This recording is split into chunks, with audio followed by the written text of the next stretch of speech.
So, today, naka-receive namin og update, letter from the immigration. Ang update from the immigration, it states here that your New Zealand work visa, partner of AEW, has been approved. Congratulations. Huwag kang good. Student visa, dependent of a worker, has been approved. Congratulations! Thank you, ma'am. Thank you kaayo. So, humana ang pagpaabot. Excited kayo minimo para maka-join na mo sa imong husband sa New Zealand. Thank you kayo, ma'am. We are very happy na finally ang inyo is na-approve na. So, nalang ko yung mga few questions para sa imuha and also para ma-assess na mo kung unsaon pa namo nga ma-improve among services, ma-improve na mo ang pag-handle sa among clients. So, ang first question lang is, asa man nimo first na nahibaw-an about SDH? Actually, ma'am, ang nagkuhan dyan ng SDH ako, isang akong husband. Nagkita ra po daw niya sa Facebook. So, mauto ni ana siya sa ako, ana. Ako daw i-open daw na po ba. Ako daw tanawan if okay ba siya, legit ba daw, ana. So, ako siya gitanaw po na ko, gi-open na ko page ninyo.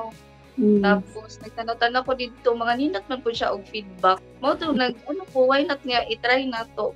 I think nagtanaw niyo ako og live ato ninyo, ma'am. Something, opo niya. Nag-comment ko dito sa live na kuan, gusto ko magpa-assist. So, thankful po kay Sir Daniel. Si Sir Daniel yata sa ako pinakauna. And also, thankful kaayo ko. Thankful kay ko, ma'am, sa imo, kay Ma'am Sheila, kay Ma'am Leon, labi na kay Ma'am Leona, o sa mga staff po, kay kaning, ano lang siya, smooth lang ang transaction sa ano ba. Tapos, may mga communication, kung say kulang. Okay, so, ibalik siguro na ko tong part nga nangita dyan mag-legit nga ka ng immigration consultancy. So, what made you decide or what made you think nga kaning SDH kay legit yun ni unsa imong nakita dito sa page nga nakaingon nimo nga mugo na taan ni legit lagi ni? Oo, kay katong pag first na ko on pang scroll jud nako to daan na kita na ko dito, so ano ko nga, so okay ni siya kay kaning dugay naman din ni nag-exist. Tapos mga ano jud niya dito, dili man pud ingon na kanang murag mga atik-atik lang na ano ba kaning mga feedback kay naman jud ingon ani man ba one-on-one na conversation. So mo to nakaanak ko na okay jud ni siya. Tapos ano pud ang uban dito kay kanang dali kay ang approval man ba, mao to kung nakuanan na okay din ni siya, okay dali kayo ang ano niya approval. So mo to, ma'am, na ano din ako na legit din siya, so mo to nagpa-book na ako. Tapos mo ni karon, ma'am, napa-process. Thankful kay na-approve na jud kami pinido sa akong anak. About di ay sa imuhang kuan sa pag-prepare nimo sa documents. So unsa ang pinaka-challenging nga part ato sa imong pag-prepare para ma-provide ang mga documents? Pinaka-challenging yung kay nga part, ma'am, kay okay naman itong mga basic lang ng mga requirements na ginakuha. Basta ako yung pinaka-challenging kay kato yung mga receipts, yun, ma'am, kay katong living together. Living together documents. Oo, sa living together. Maulang man itong lisod-lisod, pero na ano lang gyapon, ma'am, tabang sa Ginoo na provide lang gyapon tanan bisag nagkalisod. So if naa kay message for SDH o sa imuhang advisor ni Leona, unsa man imo.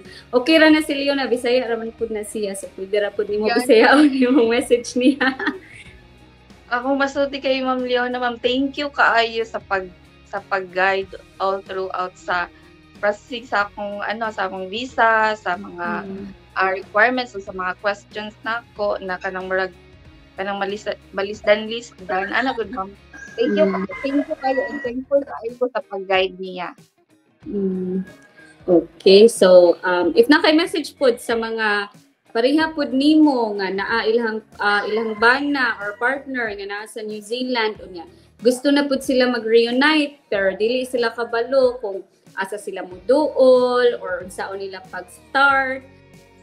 Ako ano masulti sa katong gusto mo gusto nila ko ng ilahang mga partners ilang family pa dun sa New Zealand recommended kay nako ang SDH nga inyong apply na mo process sa inyong first visa kay tungod faster approval tapos nice ang transaction niya kanang smooth lang ang dagan tapos i-guide ka nila all throughout sa processing sa imong mga papeles and kung naman kay malisdan ilara po kang tabangan so inana pagdugay-dugay pag-apply na.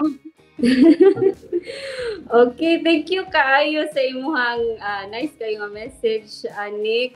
And we wish you all the best with your family.